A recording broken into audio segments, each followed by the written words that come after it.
The wind carried a dry whisper across the valley, brushing through the tall grass like fingers over old memories.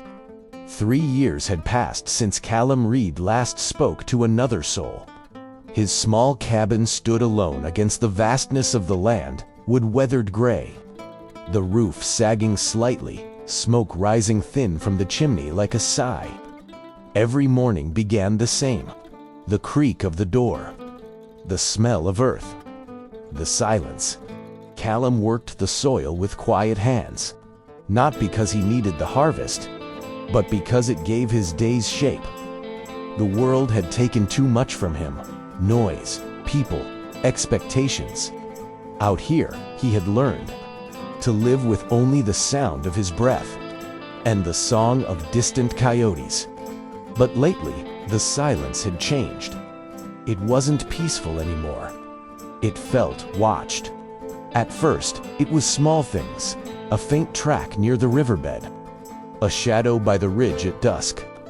Callum told himself it was nothing. Deer, maybe, or imagination. But then he found footprints, light, deliberate, not from any boots he knew, barefoot, human. That night, he couldn't sleep. The cabin walls felt thinner than before. The moonlight fell across the floorboards, silver and cold.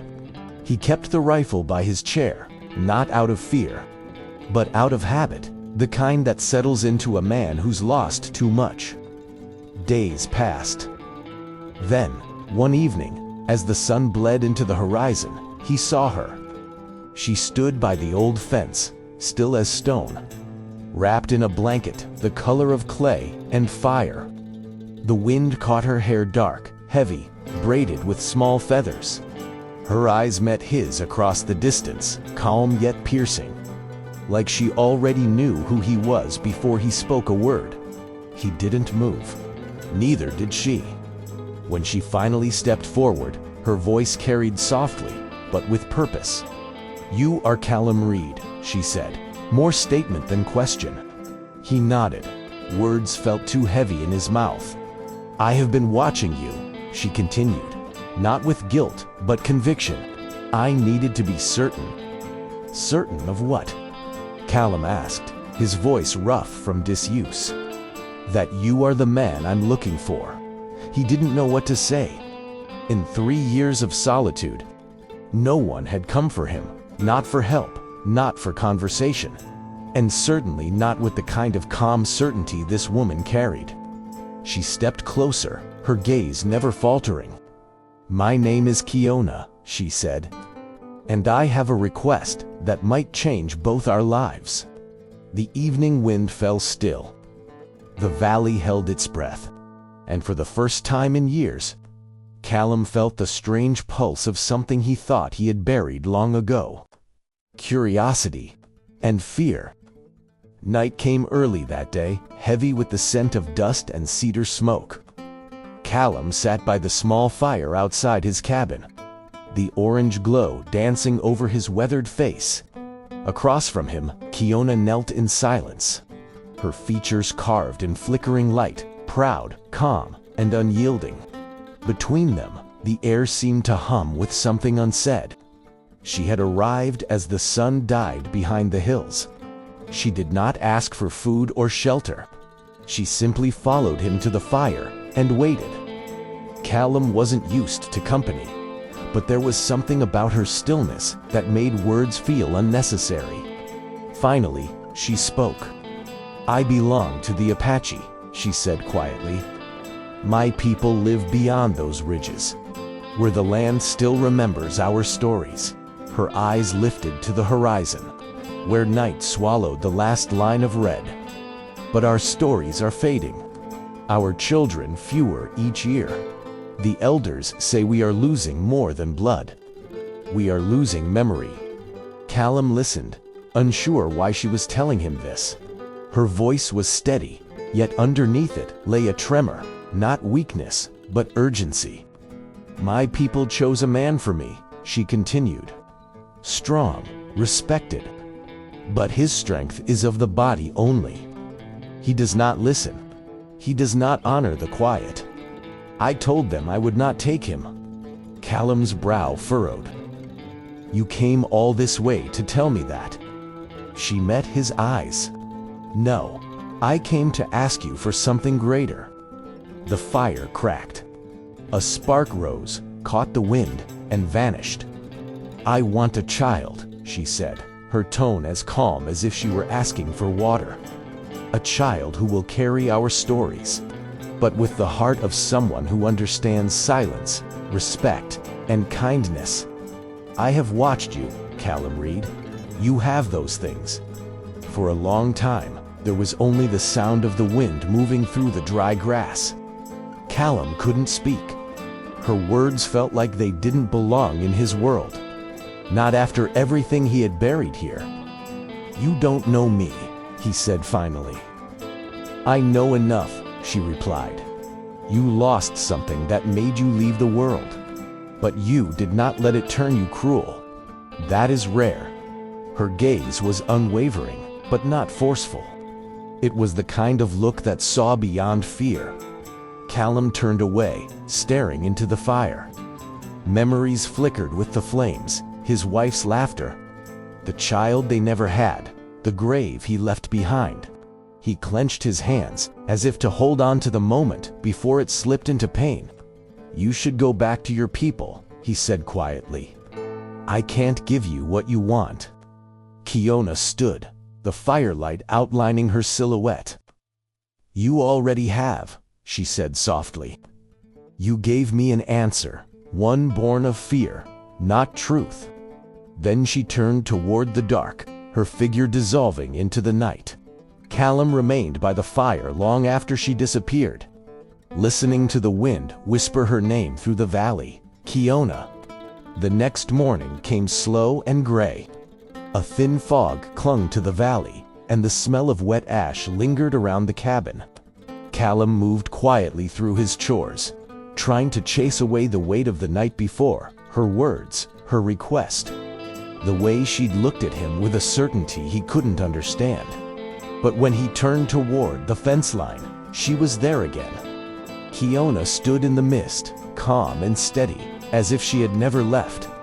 Her blanket hung damp around her shoulders, her eyes bright against the dull light of morning. You came back, Callum said, his voice rough. I said I would. He hesitated.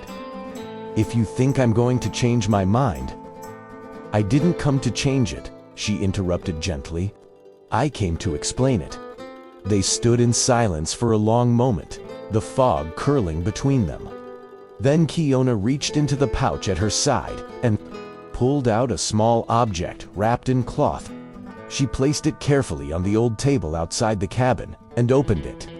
Inside lay a carved wooden figure, a child. Simple and unpainted, but worn smooth by time.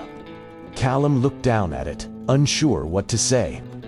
My grandmother made this, Kiona said softly. It was passed from mother to daughter for generations. It represents the spirit of continuity, of the next voice that carries our songs forward. She touched the figure gently, as if it might crumble. But now, there are no daughters left to pass it to. My sister is gone. My cousins married men who left the old ways behind. Our language is spoken less each year. Soon it will be silent. Her words struck something in him, the echo of loss, of things that fade when no one is left to remember. She looked up at him, her eyes unwavering. I don't want a child only for myself. I want to keep alive what the world keeps trying to bury. I want to give the land another story. Callum swallowed hard. And you think, I can do that? I don't think, she said. I feel. The earth brought me here. I followed its signs. Every night, I dreamed of a man who lived in silence, but whose heart still spoke. When I found you, I knew. He turned away, jaw clenched. Dreams don't mean anything. Kiona smiled faintly. Then why are you afraid of them? Her question hit him harder than he expected. He wanted to argue, to retreat into the safety of isolation. But her calm stripped away every defense he had. "I'm not the man you think I am," he said quietly. "I'm broken." Kiona stepped closer, her voice soft but unwavering. "Then maybe that's what makes you right. Broken things remember what others forget, how to rebuild." The fog began to lift, revealing the land bathed in pale light. She picked up the wooden figure and pressed it into his hand. "Keep it until you know what to do with it." He stared at the carving, feeling its smooth edges, its history carved by countless hands. It felt warm, alive, like something that had waited centuries for him to hold it. When he looked up, she was already walking away toward the ridge. Morning light spilled over the valley like melted gold. Callum woke to the sound of crows circling above the fields, their calls sharp against the still air. The fire from the night before had long turned to ash, and so had the strange calm he'd forced upon himself. He tried to lose himself in routine, hauling water, checking the fence line, tending the small garden that barely grew anything worth keeping. But every sound, every shadow, reminded him of her. The shape she made against the dying sun, the way her eyes didn't waver when she spoke of a child, his child. By midday, the unease had become unbearable. He found himself staring toward the ridges, wondering if she'd gone for good. Part of him hoped so. Another part, the quieter, stubborn part he'd tried to silence for years, wished she'd return. When he saw her again, it was like the land had exhaled. She stood at the edge of his field, sunlight flashing against the beads in her hair. She carried no bag, no weapon, only a small pouch of herbs and a calm that seemed older than time. "I thought you'd left," he said, his voice caught between relief and annoyance. "I did," Kiona replied, "but the wind brought me back." She stepped closer, the dry grass bending under her feet. "I spoke with the elders before I came here. They think I've lost my way, that no good can come from this choice. But I see things differently. Sometimes the right path is the one no one understands." Callum studied her. "You believe you're meant to have a child with a stranger?" She smiled faintly. "Not a stranger. A man who lives with the earth the way my people once did. You respect what others waste. You listen when no one else does." He shook his head. "You don't know what you're asking for." "I do," she said, her tone firm. "I'm not asking for love or promises. Only truth. Only that you don't hide behind your grief any longer." The words cut deeper than she intended. Callum turned away, jaw tight, the horizon blurring before him. "You think you understand my grief. You know nothing about it." Kiona didn't move. "Then tell me." He said nothing. The silence between them stretched until the wind rose again, carrying the smell of rain from the mountains. Finally, he spoke, voice low, as if confessing to the land itself. "I had a family once, a wife. She died before we could have children. After that, the world became too loud, so I left it." Kiona's expression softened, her voice barely above a whisper. "You left, but your heart stayed." Callum looked up at her, something shifting in his eyes, not anger, but exhaustion. The kind that comes from running too long from the truth. She stepped closer, placing her pouch in his hand. Inside were small seeds. "For the field," she said. "Plant them. Watch them grow. Let that be your answer." Then she turned and walked away again, leaving Callum standing in the open field, the seeds pressing into his palm, light, fragile, but somehow heavier than anything he'd ever carried. That night, Callum couldn't shake the memory of her words. The small wooden figure lay on the table beside his bed, its presence heavy as a heartbeat. He turned it over in his hand again and again, tracing the grooves worn by generations. Each touch carried a strange warmth, as if it were breathing with him. Sleep came slowly, and when it did, it brought dreams, not of the past, but of the land itself. He saw roots stretching beneath the valley, thick, twisting veins of light that pulsed with a rhythm older than the mountains. From the earth rose a voice, soft and low, whispering words he didn't understand. But one feeling was clear: grow. When Callum woke before dawn, the world felt changed. The air was sharp, electric. The fog had lifted, leaving the valley drenched in silver dew. He stepped outside barefoot, the cold ground biting at his feet, and looked toward the ridge where Kiona had vanished. Something pulled him, not reason, not fear, but instinct. He gathered a shovel and a small bag of seeds she had left behind. The earth was still damp from the night's chill, but he began to dig, slow and deliberate. For every seed he placed into the soil, he felt a pulse in his chest, as if the land itself were breathing with him. By midday, his hands were raw, his back aching, but he didn't stop. It wasn't work, it was release. For the first time in years, the silence didn't crush him. It carried him. As the sun began to fall, a figure appeared at the far end of the field. She watched him from a distance, arms folded, a faint smile playing on her lips. When he looked up, she walked toward him, the wind tugging gently at her braids. "You planted them," she said softly. He nodded, didn't want them to go to waste. "They won't," she replied. "Things planted with truth always find their way to the light." He studied her for a long moment, then asked, "Why me, really?" She met his gaze without hesitation. "Because you've known loss and didn't let it turn you to stone. Because you still care, even when it hurts. The land needs hands like yours." Her words sank deep, stirring something inside him that had long been dormant. "I don't know if I can be what you need," he admitted. "I don't need you to be anything," she said. "Just be here. That's enough."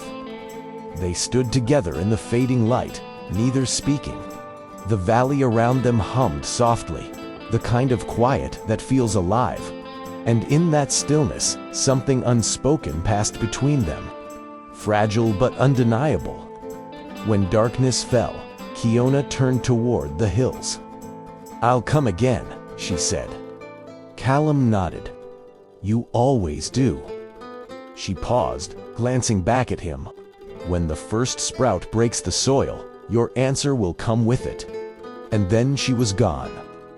That night, Callum sat by the window, staring out at the field. The wind whispered through the grass, carrying her scent. Her words, her calm defiance. Days passed in uneasy rhythm. The seeds Kiona had given him lay buried beneath the soil, hidden but alive. Callum found himself tending to them each morning, not out of obligation, but out of something quieter, a fragile hope he didn't dare name. Kiona returned often now. Sometimes she brought herbs, sometimes silence. She never asked again about the child, nor pressed him for answers. Instead, she worked beside him, repairing the old fence, collecting wood, speaking softly to the earth in her own tongue. The valley began to change.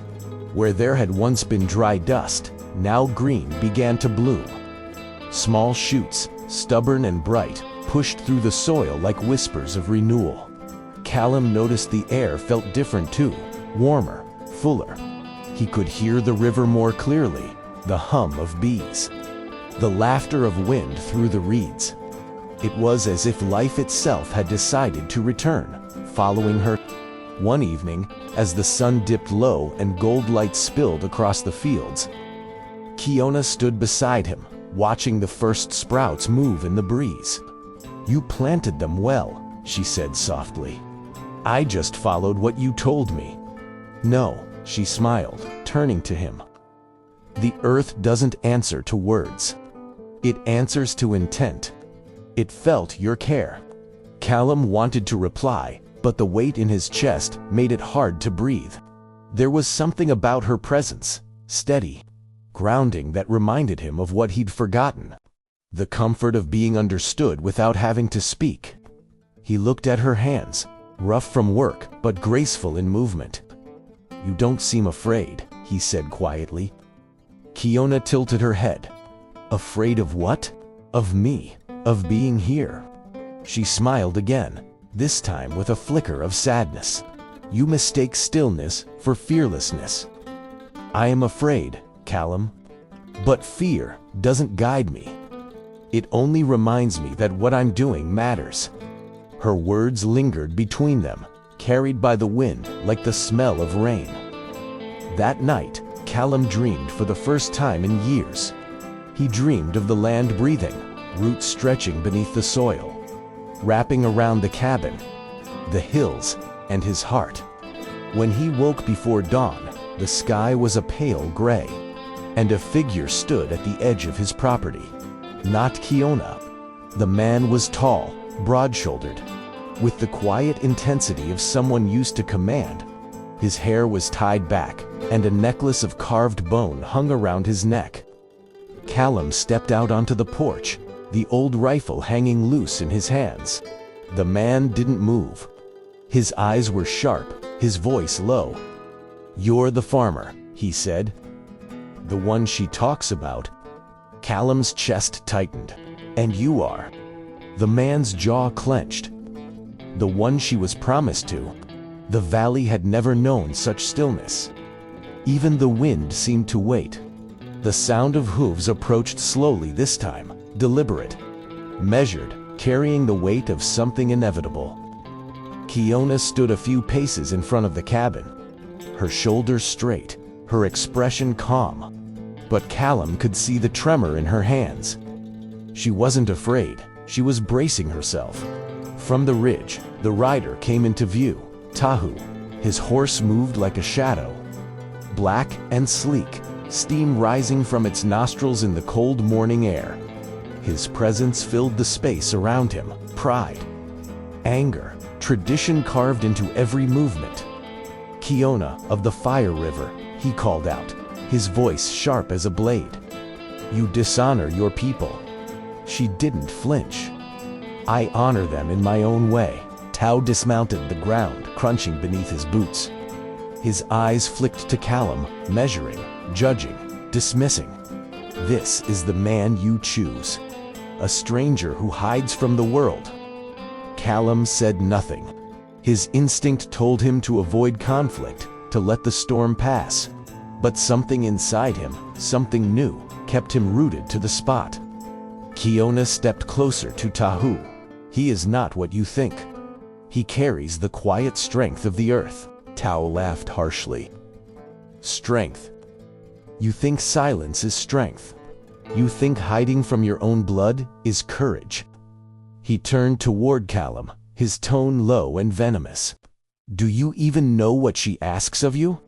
Callum met his gaze for the first time. "I know enough." Tahu's hand twitched toward the knife at his belt. "Then you know this is not your right." Before Callum could speak, Kiona stepped between them. "Stop. This isn't the way." But the air had already changed, sharp, electric. Two worlds were colliding, and neither would walk away untouched. Tahu's voice dropped to a growl. "If he wants to stand in my place, he must prove his worth. Not with words, with courage." He pointed to the edge of the valley, where the river cut deep into the land. "At sunset, one challenge. The land will decide who deserves to carry its legacy." Kiona's eyes flashed.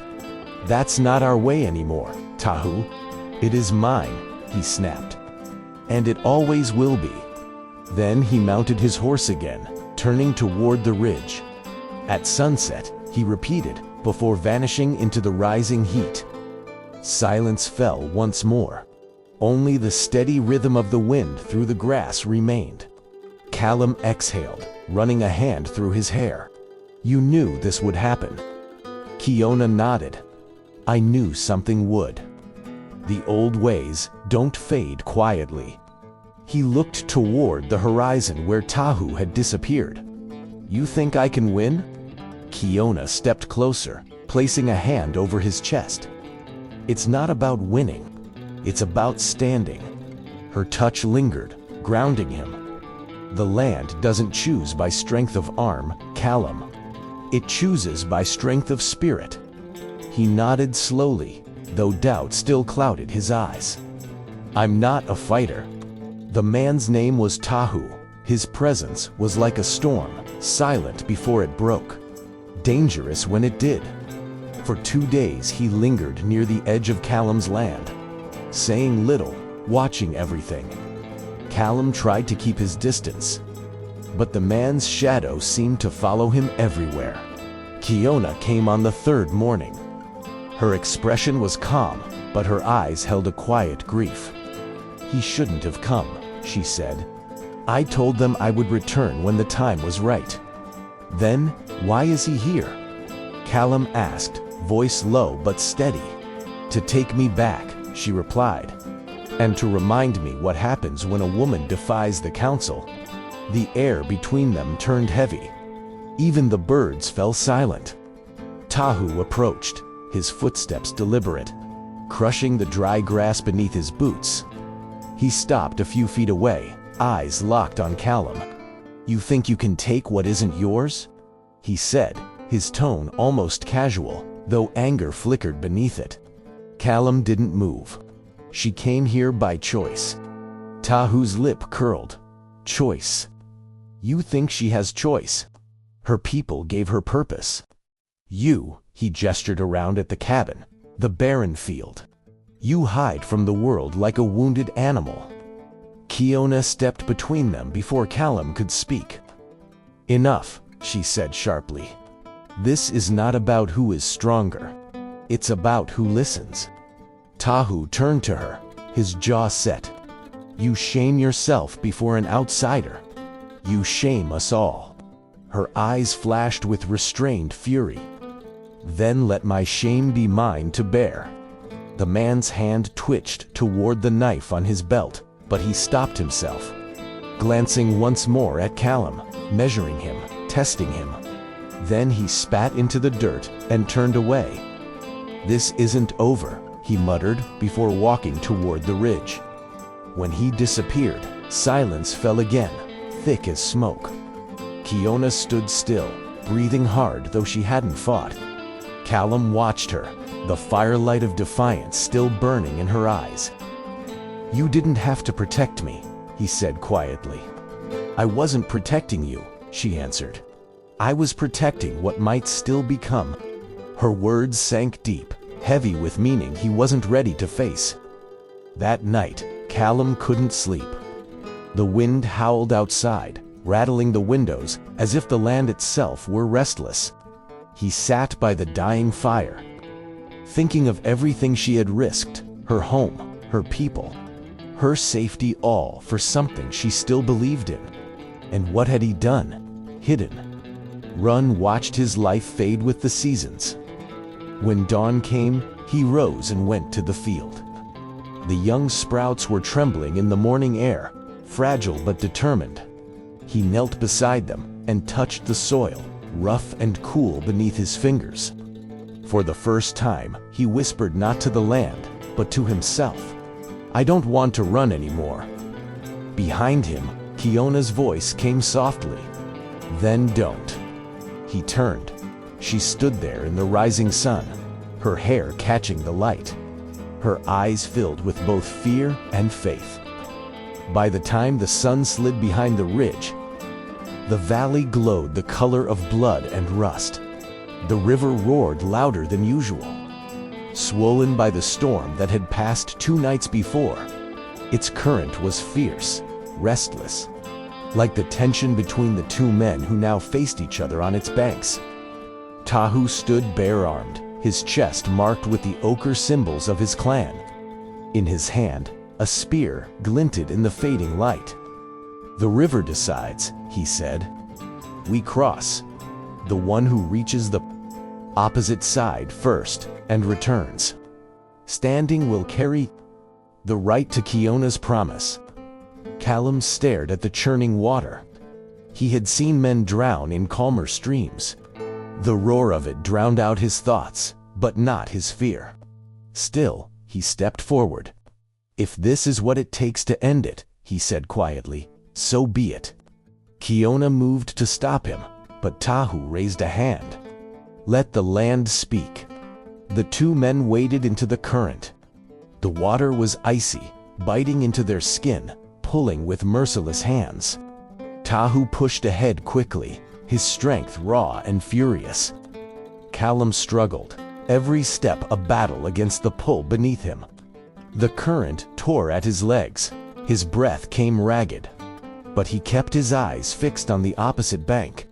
Halfway across, Tahu slipped. For a heartbeat, he disappeared under the surface, the spear torn from his grip. Callum hesitated, instinct screaming at him to keep moving, but something stronger rose inside.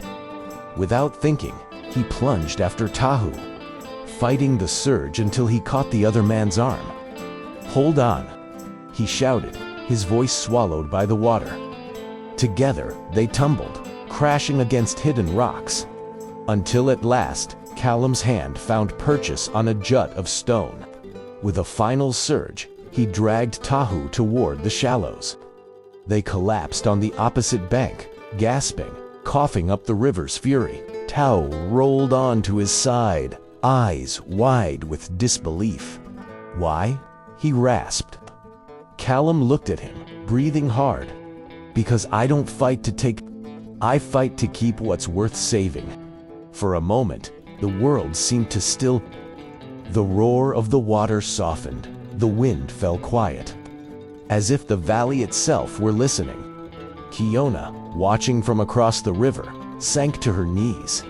She saw not two men, but two paths, one chosen by anger, the other by compassion, and how the land tilted gently toward mercy. Tahu rose unsteadily.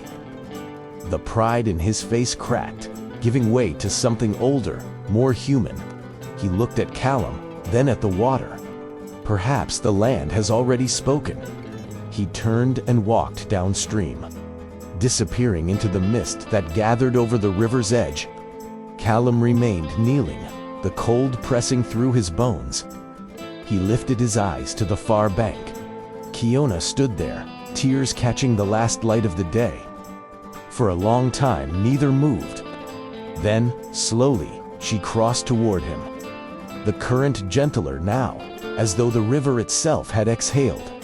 When she reached him, she placed a hand on his cheek. The storm rolled in before dawn, a black wall swallowing the horizon. Wind howled across the valley, carrying dust, rain, and the echo of something darker, the sound of hooves. Callum stepped out of the cabin, the rifle hanging at his side. He didn't need to see to know who was coming. To who? Kiona stood behind him, wrapped in her blanket, her eyes calm but unyielding. "He won't stop," she said. "He believes strength must always win." Callum glanced at her, then let him see another kind of strength. Thunder cracked. The rain came hard, drumming on the roof, soaking the ground until it turned to mud. Through the sheets of water, Tahu emerged, riding down the hill like a shadow pulled from the sky. He dismounted with one swift motion, his face half hidden beneath the storm. "You had your chance to walk away," he said, his voice rough as stone. "I'm not walking anymore," Callum answered. Tahu's hand went to his knife, but Callum didn't raise the rifle. Instead, he dropped it into the mud. The gesture stopped the world for a heartbeat.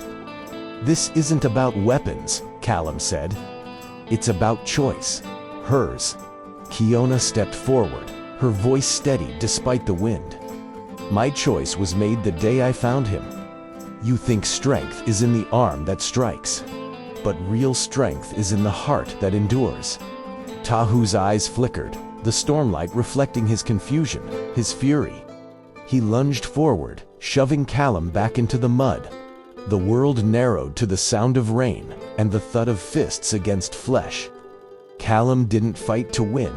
He fought to stand, to stay. Kiona shouted his name, her voice cutting through the chaos. For a moment, time stretched thin, Callum's hands gripping the earth. Tahu's breath heavy above him.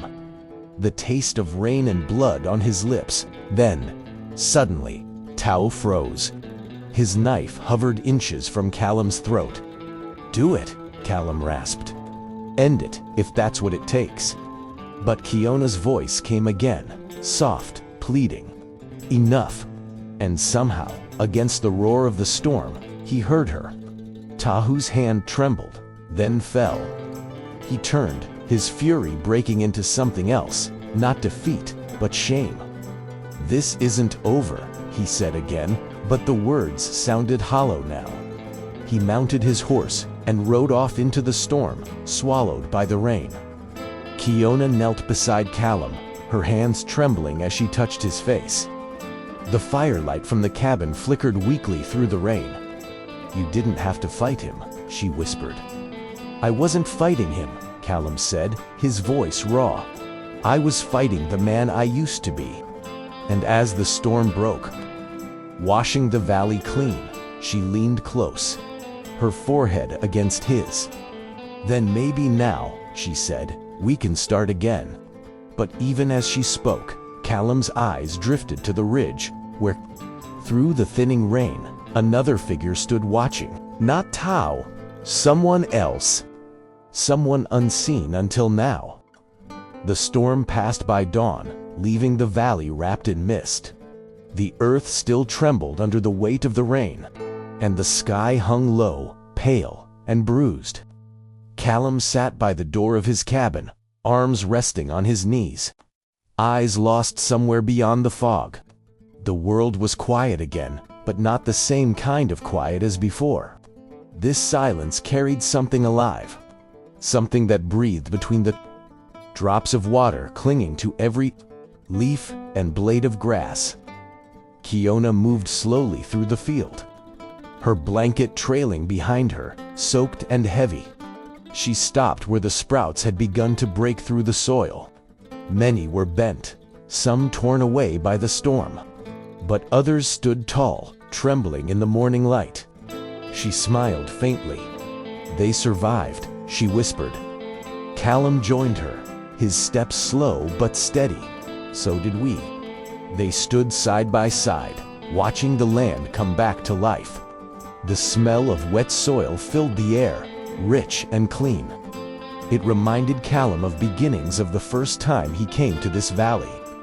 Broken and hollow, searching for a place that wouldn't ask anything of him. But now, for the first time, he realized something.